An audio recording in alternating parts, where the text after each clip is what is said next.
लाहौर में जब जी छोटू राम जी एक्सपायर हो जी गए, शर्मा उनको यहाँ पे लाया गया। हाँ जी शर्मा उनके पार्थिव शरीर को। जी शर्मा जी। वो स्थिति क्या थी उस टाइम, माहौल क्या बना? हाँ शर्मा जी, ऐसा है, मेरे पिताजी वहाँ गवाह हैं इस बात के। उन्होंने मुझे बताया जी। जब सर चौधरी छोटूराम का पार्थिव शरीर हमारे जाट स्कूल के अंदर लाया गया और जहाँ पे उनका स्टैचू लगा है उस जगह पे उनका वो दाह संस्कार किया गया था। तो देहात के अंदर इतना बड़ा रोष था कि हर देहात का आदमी उनको मसीहा समझता था, अपना भगवान समझता था सर चौधरी छोटूराम को। ये जो इलेक्शन है जी, इसकी तैयारियां क्या है? इलेक्शन की तैयारियां पूरी हैं। अगर इलेक्शन के सिनेरियो में मैं बात करूं तो टोटल 105 कॉलेजियम है हमारी संस्था में। 1990 में सर, 1990 में आपने इलेक्शन लड़ा और पहली बार ही इलेक्शन लड़ा और पहली बार ही आप प्रधान चुने गए जी। तो आपने क्या परिवर्तन करने की कोशिश करी, क्या हुई और क्या रहेगी? उस टाइम पे हमारा स्पोर्ट्स बिल्कुल जीरो था, एजुकेशन में भी हमारी संस्था पिछड़ी हुई थी। तो उसके लिए हमने काफ़ी प्रयास किया। हम डीपीज लेके आए बाहर से, हमने यहाँ पे ट्रांसफ़र करवाई दूसरे स्कूल कॉलेजेस से, और फिर उन्होंने पूरा पेन लेकर के और हमारी स्कूल और कॉलेजेस की टीम को स्टेट लेवल तक लेके गए पहले साल में ही। आपका क्या कहना है, इलेक्शन ने किस नज़रिए से देखो? मेरे ख्याल से विधायकी से तो कम तो यो भी इलेक्शन को नहीं। हाँ जी, इलेक्शन बहुत बड़ा है लेकिन ये कॉलेजियम करने से थोड़ा छोटा हो गया, प्रधान के लिए अलग से हो गया जी। और इसमें ज़्यादा कमियां आ रही हैं। कुछ वो बिल्डिंग हैं वो भी इधर उधर दीवारें गिर रही हैं, तो इसमें और अच्छा किया जाए। मैनेजमेंट काफ़ी दिन से है नहीं, इलेक्शन 8 साल में हो रहा है, तो एक अच्छी मैनेजमेंट आए और अच्छा प्रधान बने और इसमें ऊँची शिक्षा का योगदान रहे। तो सारे भैया ने भाई मेरी राम राम, मैं जगदीप शर्मा स्टेप अप जे सर यूट्यूब चैनल पर आपका स्वागत करता हूं। भाई आज मैं रोहतक में हूं और एक इतनी बड़ी जानकारी लेकर आपके सामने आया हूं, आप भी दंग रह जाओगे। और जो मेरे भाई उन स्कूल कॉलेज में पढ़े हैं उन्होंने भी उस स्थिति का अंदाज़ा नहीं होगा जो आज सच्चाई आपके सामने ला दूंगा। भाई मैं रोहतक में जाट शिक्षण संस्थान पे इलेक्शन हो रहा है कि प्रधान बने तो कौन, और उस प्रधान पे देखो इलेक्शन लड़ने का सब हक है, सब अपना अपना इलेक्शन लड़े हैं, लेकिन डिजर्विंग कैंडिडेट कौन उसका है, किस कैंडिडेट ने क्या काम करा और कौन कितना उत्सुक है। एक तो नो भाई मैंने तो प्रधानगिरी चाहिए, और एक नो है कि भाई मैंने काम क्या करा। ये बातें आम जनता के सामने भी आनी चाहिए। और इतनी सारी बातें जाट शिक्षण संस्थान के बारे में आज मैंने बेरा लगा, मैं हैरान रह गया। 1913 में जाट शिक्षण संस्थान की शुरुआत हुई, मतलब जाट स्कूल बना रोहतक में, और आज 2023 मतलब 110 साल इस संस्थान हो गए। मेरे ख्याल से सबसे पुरानी संस्था है, हो कहीं से पुरानी है, लेकिन अभी तक की मेरी हिस्ट्री में 110 साल पुरानी संस्था जाट शिक्षण संस्थान। इसमें के फेरबदल हो और के होने हैं और के होंगे, आप शॉक्ड रह जाओगे। आज बहुत सारी बात करेंगे जाट शिक्षण संस्थान पर। जो चुनाव की तैयारी कर रहे हैं वे हैं आज हमारे साथ राज सिंह नांदल जी। नमस्कार सर। नमस्कार शर्मा जी, कैसे हैं भाई साहब? मैं एकदम कुशल मंगल जी। और आज मैंने जो हिस्ट्री पता चली मैं हैरान जी। भाई साहब बहुत अरसे के बाद आपसे मुलाकात हुई है जी। पहले तो काफ़ी मिलते रहते थे अपन, लेकिन अभी बड़ा लंबा समय हो गया आपसे मुलाकात हुए जी। तो भाई साहब हमारा जो जाट शिक्षण संस्थान है ये 1913 में जाट हाई स्कूल की नींव रखी गई थी चौधरी भानीराम द्वारा, और चौधरी बलदेव सिंह द्वारा, चौधरी मातूराम द्वारा, सर चौधरी छोटूराम रहबरे आजम सर चौधरी छोटूराम द्वारा। और आज वो जो हमारा जाट हाई स्कूल है वो एक वट वृक्ष के रूप में वट वृक्ष का रूप धारण कर चुका है। और अभी जो कितनी हमारी शिक्षण संस्थाएं वहाँ पे स्थापित हो चुकी हैं, जिसका वर्णन मैं आपको बताऊं। जैसे वहाँ पे सबसे पहले हमारा जाट हीरोज़ मेमोरियल कॉलेज की स्थापना हुई जाट हाई स्कूल के बाद। फिर हमारे छोटूराम पॉलिटेक्निक की, सर चौधरी छोटूराम पॉलिटेक्निक की स्थापना हुई। उसके बाद हमारे छोटूराम कॉलेज बीएड की स्थापना हुई, कॉलेज ऑफ एजुकेशन की। और फिर उसके बाद महारानी किशोरी देवी कन्या महाविद्यालय की स्थापना हुई। उसके बाद हमारे टाइम में हमने जाट हाई स्कूल को प्रमोट करके जाट सीनियर सेकेंडरी स्कूल बनाया, और हमने जो उस टाइम जो एजुकेशन का स्तर था वो बढ़ाने के लिए जो एक नई एजुकेशन वो आ गई थी, सिस्टम आ गया था, उसके लिए हमने sir Chaudhary Chhoturam memorial public school की स्थापना की, जिसमें हमारे बच्चों को मेरिट तक हमारे बच्चे लेके आए हैं। और उसके बाद जो है हमारा एक छोटा प्राइमरी स्कूल भी था जाट स्कूल के साथ। तो हमारी करीब उसके बाद फिर हमारे यहाँ लॉ कॉलेज की स्थापना हुई और चौधरी मातूराम इंजीनियरिंग कॉलेज की स्थापना हुई। अब हमारी संस्था में 10 इंस्टीट्यूट स्थापित हैं। तो इसमें करीब हमारे यहाँ 16-17 हज़ार स्टूडेंट अपने इंस्टीट्यूट में एजुकेशन प्राप्त कर रहे हैं। तो मैं बताऊंगा, ये जैसे हमारी इंस्टीट्यूट की स्थापना हुई जाट हाई स्कूल की, तो सिर्फ 2 एकड़ ज़मीन थी। तो फिर उस वक्त जब 2 एकड़ ज़मीन थी तो हमारे गांव की चकबंदी यहाँ हो रही थी, और चकबंदी के टाइम में चौधरी अपने राम नारायण जी यहाँ माल ऑफिसर थे रोहतक तहसील में। तो चकबंदी के टाइम उन्होंने हमारे गांव के लोगों से कहा कि भाई जाट हाई स्कूल में सिर्फ 2 एकड़ ज़मीन है, अगर आप लोग हिस्से बिस्से पे अपनी ज़मीन डोनेट करेंगे जाट संस्था को, जाट स्कूल को, तो एक दिन ये बट वृक्ष का रूप धारण कर सकती है संस्था। तो हमारे गांव के लोगों ने गांव में डिस्कस करके और चौधरी रामनारायण जी को बताया कि चौधरी साहब हमारी हिस्से बिस्से पे आप ज़मीन काट के और जाट स्कूल को आप दे दो ज़मीन, और हम तैयार हैं इस काम के लिए। तो हमारे गांव के लोगों ने, हर आदमी ने अपने हिस्से बिस्से पे, जैसे किसी की 5 एकड़ ज़मीन थी तो उन्होंने उनकी 5 कनाल ज़मीन डोनेट की, किसी की 20 एकड़ ज़मीन थी तो उन्होंने 20 कनाल ज़मीन डोनेट की अपने हिस्से की। तो हमारे गांव के हर आदमी ने अपनी हिस्से बिस्से पे ज़मीन डोनेट कर रखी है, जिस डोनेशन के बाद इस संस्था ने बट वृक्ष का रूप धारण किया है और नॉर्थ इंडिया की ये सबसे बड़ी संस्था है शर्मा जी। भाई देखो, इंटरव्यू में ज़्यादा लंबा नहीं करना चाहता, लेकिन अगर आपने जानना है इस बारे में तो भाई राज सिंह नांदल जी से कांटेक्ट करें। इतना मज़ा आ गया, इतनी हिस्ट्री जान के आप हैरान रह जाओगे। हरियाणा नहीं, पूरा देश में ऐसा कोई आदमी नहीं होगा जो सर छोटूराम को ना जानता हो। मैंने नांदल साहब ने मेरे को बताया, जब लाहौर में जब छोटूराम जी एक्सपायर हो गए, उनको यहाँ पे लाया गया जी उनके पार्थिव शरीर को। जी शर्मा जी, वो स्थिति क्या थी उस टाइम, माहौल क्या बना? हाँ शर्मा जी, ऐसा है, मेरे पिताजी वहाँ गवाह हैं इस बात के। उन्होंने मुझे बताया जब सर चौधरी छोटूराम का पार्थिव शरीर हमारे जाट स्कूल के अंदर लाया गया और जहाँ पे उनका स्टैचू लगा है उस जगह पे उनका वो दाह संस्कार किया गया था। तो देहात के अंदर इतना बड़ा रोष था कि हर देहात का आदमी उनको मसीहा समझता था, अपना भगवान समझता था सर चौधरी छोटूराम को। तो हमारे पूरे इलाके में, पूरे हरियाणा का जो हरित प्रदेश था, क्योंकि हरियाणा तो बाद में बना है, पहले तो पंजाब था, ठीक है ना जी। तो हरित प्रदेश में चूल्हा किसी के घर में 3 दिनों तक चूल्हा नहीं चढ़ा था, किसी ने रोटी नहीं खाई थी, इतना शौक की लहर थी हमारे इलाके में। तो हर आदमी उनके दाह संस्कार के टाइम, उस टाइम पे ज़्यादा साधन नहीं होते थे शर्मा जी। तो कोई जैसे बैलगाड़ी में घी का टीन लेके आया है, कोई जैसे किसी भी तरीके से, किसी भी साधन से घी के टिन लेके आए, और दाह संस्कार के टाइम वहाँ इतना घी बह रहा था। मेरे फादर ने बताया कि हमारी जूतियों के अंदर टकने टकने तक वहाँ पूरे इलाके में घी बह रहा था। तो लोगों में इतना रोष और इतना वो था कि लोग मतलब अपने आप को रोक नहीं पा रहे थे, क्योंकि हमारे समाज के बीच से हमारे गरीब मजदूर किसान के मसीहा चले गए थे, और उसका घाटा शायद आज तक कोई पूरा नहीं कर पाया।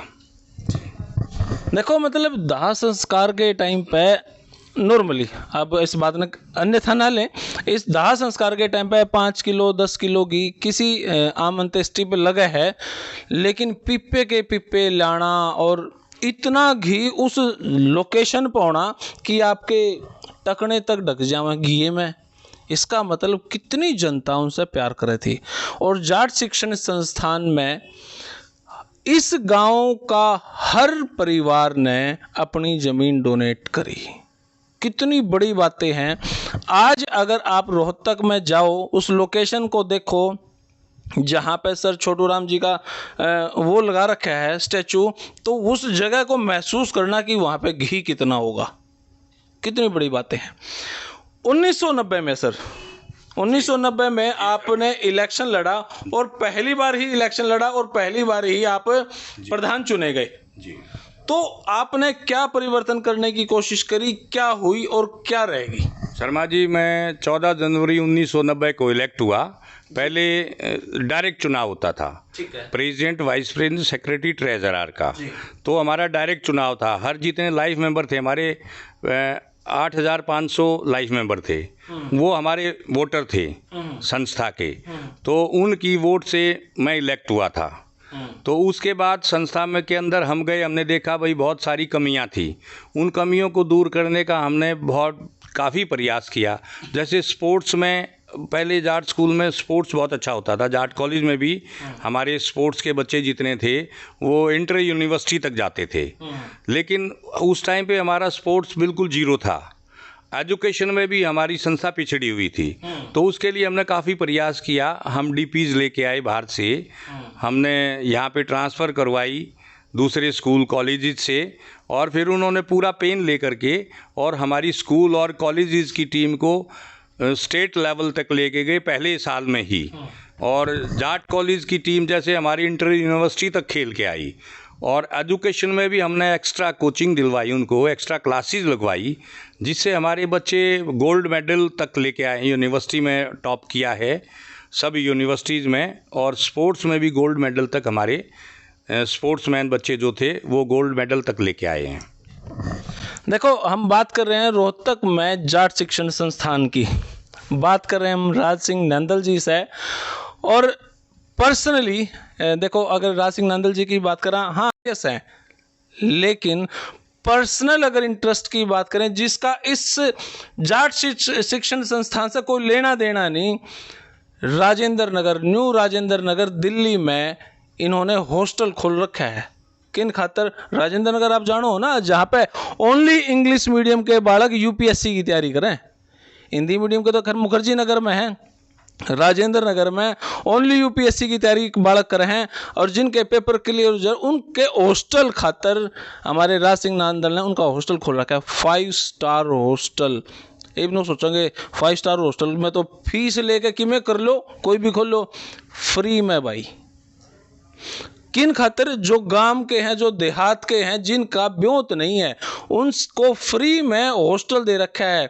उनकी डाइट प्लान, स्पेशल डाइटिशियन है, उनकी हेल्थ खातर स्पेशल डॉक्टर हैं, स्पेशल डॉक्टर, और उनकी काउंसलिंग खातर और उनके सिस्टम को संभालने के लिए स्पेशल ले रखे। कौन है वो स्पेशल? मैं थोड़ी सी जानकारी चाहूँगी, उत्सुकता इतनी है, मैं बात कर लेता हूँ जी। जी ऐसा है जी, हमारे भैया हैं समीर गहलोत जी, हमारी बहन है कृष्णा गहलोत, पहले मिनिस्टर भी रही हैं जी। तो उनके बेटे हैं समीर गहलोत। उनका एक एम है कि रूरल एरिया के बच्चे को जो है इस तरह की कोचिंग दी जाए जिससे वो हमारे बच्चे IAS IPS में जाएं ज़्यादा से ज़्यादा। तो समीर भैया ने वो हॉस्टल शुरू कर रखा है। 2 हॉस्टल हमारे न्यू राजेंद्र नगर में, एक तो गर्ल्स के लिए है, एक बॉयज़ के लिए है।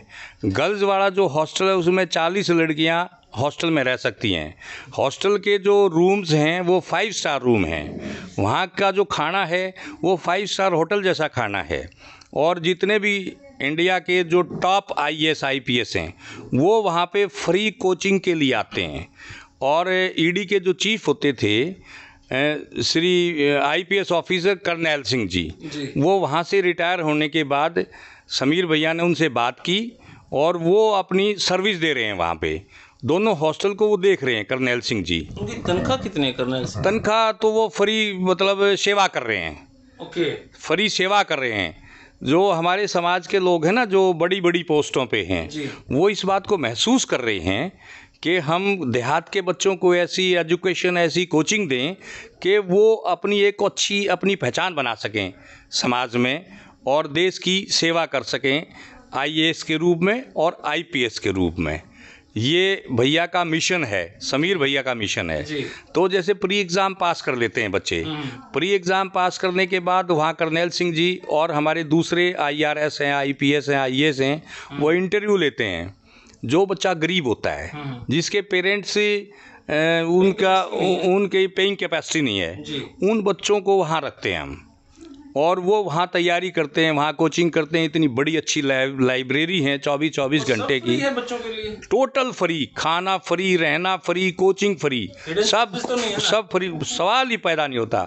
और वो एक बात में भी इंडिपेंडेंट हैं कि वो वहाँ के अलावा कहीं और भी कोचिंग लेना चाहते हैं तो वो बाहर दूसरी भी किसी कोचिंग सेंटर में जाके कोचिंग लेकर के आ सकते हैं और वहाँ हमारे यहाँ हॉस्टल में रह सकते हैं। वो भी बाउंडेशन नहीं है कि आप दूसरी जगह जाके कोचिंग नहीं ले सकते, ऐसी कोई बाउंडेशन नहीं है। वो उनकी इच्छा पे डिपेंड करता है, पेरेंट्स की इच्छा पे डिपेंड करता है कि भाई वो कहीं भी किसी भी कोचिंग सेंटर हैं जैसे वहाँ कोचिंग लेकर वहाँ पे आएँ, वहाँ भी कोचिंग लें, वहाँ खाना खाएँ। अच्छा खाना है 5 स्टार होटल जैसा, और उनको अच्छे किस्म के जैसे हेल्दी डाइट दी जाती है। तो रूरल एरिया के बच्चे होते हैं सारे, टोटल A to Z हज़ारों बच्चे शर्मा जी हमारे पूरे हिंदुस्तान में IAS IPS ऑफिसर हैं हमारे हॉस्टल में रह कर के, लड़के और लड़कियां। जितनी बार भी UPSC के रिजल्ट आते हैं ना, 22 से 24 बच्चे हमारे हॉस्टल में रहने वाले आते हैं IAS IPS में। क्या बात है। हाँ जी, IAS IPS भाई इंडिया की सबसे टफेस्ट एग्जाम है। अगर आप सोचो हो UPSC की तैयारी कर लें तो भाई कितनी टफ है। यूँ सोचो भाई पूरे इंडिया में मात्र 100 बच्चे DC लग रहे हैं, पूरे 100 बच्चे, मात्र 100 बच्चे, 10 लाख बच्चे पेपर दे में भाई, 100 वैकेंसी खातर। अब सोचो 10 लाख और 100 का अनुपात कर दो, एक बच्चा कितने पे, समझ सही बात है। बात कर ले वहाँ जाट शिक्षण संस्थान की जी सर जी। आपने 2 बार इलेक्शन लड़ा, दोनों बार आप जीते हो यहाँ पे जी। अब तीसरी बार फिर तैयारी है जी। मैनिफेस्टो की अगर बात करें भाई, आपको आम वहाँ के लोग सोचे हम आपको प्रधान बनाएं, तो आपने कुछ नया रोड मैप, कुछ नया मैनिफेस्टो तैयार किया होगा। शर्मा जी ऐसा है जैसे इसी तरह से हम जिसमें रूरल एरिया के बच्चों को रखेंगे और कोचिंग दिलवाएंगे। ये हमारा मेन एम है कि हमारे रूरल एरिया के बच्चे ज़्यादा से ज़्यादा बड़े पदों पर जाएं। जैसे IAS ऑफिसर का पद है, IPS का पद है, HCS के पद हैं, IRS के पद हैं। उन पदों पर जितने हमारे रूरल एरिया के बच्चे जाएंगे तो देहात की अवेयरनेस आएगी और उनकी देखा देखी और बच्चों का भी हौसला बनेगा। ये हमारा एक स्पेशल प्रोग्राम रहेगा। अगर हमारे को कौम के लोग, हमारे जो लाइफ मेंबर लोग हैं वो हमारे को चांस देंगे तो हमारा ये पहला कदम होगा कि हम ये शुरुआत करें अपनी जाट से। बड़ा बदलाव होने की हाँ पूरी प्लानिंग है। स्पोर्ट्स में भी हम ज़्यादा से ज़्यादा कोचिंग दिलवाएंगे और अच्छे कोचेज़ लेके आएंगे और मतलब नेशनल तक हम उम्मीद रखते हैं हमारे बच्चे खेल के आएंगे, गोल्ड मेडल तक लेके आएंगे हमारे जाट शिक्षण संस्थाओं के बच्चे। देखो भाई, अब मैं आखिरी बात करते हुए आपसे एक बात कहूँ। प्रधान आम जनता, आप कौम के आदमी ने पता भाई हमारा प्रधान कौन हो, लेकिन मैं एक बात बताऊँ, प्रधान वही होना चाहिए जिसके हाथ में कि मैं हो, कल ने कोई ना देवे उस तक खोस भी सके और आम जनता खातर, युवा खातर कि मैं कर भी सके। मारा प्यारा, मारा बढ़िया सब फायदा ही नहीं है। कोई शरीफ आदमी बढ़िया है लेकिन वो काम करवा पाओगा कि नहीं। बंदे में है दम तो वंदे मातरम। हम आपसे बात कर ले। राम राम जी। राम राम जी। अच्छा, ये जो इलेक्शन है जी, इसकी तैयारियां क्या है? इलेक्शन की तैयारियां पूरी हैं। अगर इलेक्शन के सिनेरियो में मैं बात करूं तो टोटल 105 कॉलेजियम है हमारी संस्था में। ये एक एक्ट के तहत 2012 में जो सोसाइटीज एक्ट था उसके तहत ये चुनाव होगा। तो 105 कॉलेजियम पे हमारे जो कैंडिडेट्स हैं वो खड़े हैं और निश्चित रूप से वो जीत कर आएंगे और चौधरी राज सिंह को हम प्रधान चुनेंगे बाद में। वो दूसरे स्टेप की प्रक्रिया है और अगर हम चुन के आते हैं, हमारी मैनेजमेंट बनती है तो पूरा रोड मैप तैयार है। संस्थाओं में 8 साल से विकास के कार्य जो होने चाहिए थे उतने नहीं हुए क्योंकि सरकार का एडमिनिस्ट्रेटर है यहाँ पे। तो एडमिनिस्ट्रेशन की तरह से जो गवर्नमेंट का स्टेप्स होते हैं उनकी तरह से वो संस्था को चला रहे हैं। लेकिन अगर हमारी मैनेजमेंट आती है तो 24/7 लाइब्रेरी का हम यहाँ पे निर्माण करवाएंगे, ताकि बच्चे जो आज की ज़रूरत है उसको वहाँ बैठ के पढ़ाई कर सकें और अपना जो उनका एम होता है जीवन का उसको वो अचीव कर सकें। संस्था में पर्यावरण को ध्यान में रखते हुए पौधारोपण करवाया जाएगा। जितने भी खेल के मैदान हैं उन खेल के मैदानों की दशा को सुधारा जाएगा। इसके अतिरिक्त अच्छी से अच्छे जो योग्य टीचर्स होंगे, शिक्षक होंगे, उनकी भर्तियां की जाएंगी। जो शिक्षक किसी वजह से पूर्णता के साथ अपना कार्य निर्वहन नहीं कर रहे, उनसे उनके कार्य का निर्वहन करवाया जाएगा। छात्रों की और छात्राओं की सुरक्षा के लिए उचित व्यवस्था करवाई जाएगी। एक हॉल का भी निर्माण हम करवाने की सोच रहे हैं, जिसमें सब तरह के प्रोग्राम हम करवा सकें। और सबसे अहम बात यह है कि इस शिक्षण संस्थाओं ने देश को बहुत उच्च अधिकारी दिए हैं, सेना में भी और सिविल में भी। तो वो जो इस संस्था के पुराने अधिकारी हैं, लाइक अब जो हमारे पुलिस के डीजीपी साहब हैं, वो भी जाट स्कूल के पढ़े हुए हैं। और सेना में तो अनगिनत ऑफिसर्स और ओआरस हैं, तो उन सबको भी पुनः इससे जोड़ा जाएगा। जितने भी आजीवन सदस्य हैं उनको भी हम हर कार्यक्रम में सम्मिलित करेंगे और उनके जो भी सुझाव होंगे संस्था को ऊपर उठाने के लिए, उनको हम उसमें सम्मिलित करते हुए अपनी प्रेरणा के स्रोत की तरह उनको लेते हुए संस्था के विकास का कार्य करेंगे। राम राम जी। राम राम। अच्छा, आपका क्या कहना है? इलेक्शन ने किस नज़रिए से देखो? मेरे ख्याल से विधायकी दे तो कम तो यो भी इलेक्शन को नहीं। हाँ जी, इलेक्शन बहुत बड़ा है, लेकिन ये कॉलेजियम करने से थोड़ा छोटा हो गया, प्रधान के लिए अलग से हो गया जी। और इसमें ज़्यादा कमियां आ रही हैं। कुछ वो बिल्डिंग हैं वो भी इधर उधर दीवारें गिर रही हैं, तो इसमें और अच्छा किया जाए। मैनेजमेंट काफ़ी दिन से है नहीं, इलेक्शन 8 साल में हो रहा है, तो एक अच्छी मैनेजमेंट आए और अच्छा प्रधान बने और इसमें ऊँची शिक्षा का योगदान रहे सबको। देखो भाई, आप अपने स्तर पर किसी को भी चुन सको, आपने स्वेच्छा है, कोई भी इलेक्शन लड़ सका है, उसने स्वेच्छा है। लेकिन एक तो मैं दोस्ती करूं एमसी तय और एक मेरी दोस्ती हो सीएम तय, फर्क है। आप क्या कहना चाहेंगे जी फाइनली जो वोट देने वाले? शर्मा जी, ऐसा है, मेरा सभी जो हमारे आजीवन सदस्य हैं जी 8,500 के करीब हमारे आई कार्ड बने हैं अभी, ठीक है जी, जो एडमिनिस्ट्रेशन ने बनवाए हैं। तो मैं उनसे निवेदन करता हूं कि संस्थाओं के चहुमुखी विकास के लिए, हमने पहले भी चहुमुखी विकास किया है हर लाइन पे, तो भविष्य में भी हम उससे और ज़्यादा काम करेंगे। तो मैं चाहता हूं हमारे सभी आजीवन सदस्य जो हैं हमारे ग्रुप के लोगों को वोट दें और उनको कामयाब बनाएं। और मैं चाहूँगा कि नया साल अभी शुरू हुआ है, नए साल की भी सब भाइयों को, आजीवन सदस्यों को बहुत बहुत शुभकामनाएं। तो भाई फिलहाल तो यह वीडियो इतनी है। आप अपनी राय कमेंट बॉक्स में ज़रूर दें और अपनी प्रतिक्रिया ज़रूर जाहिर करें।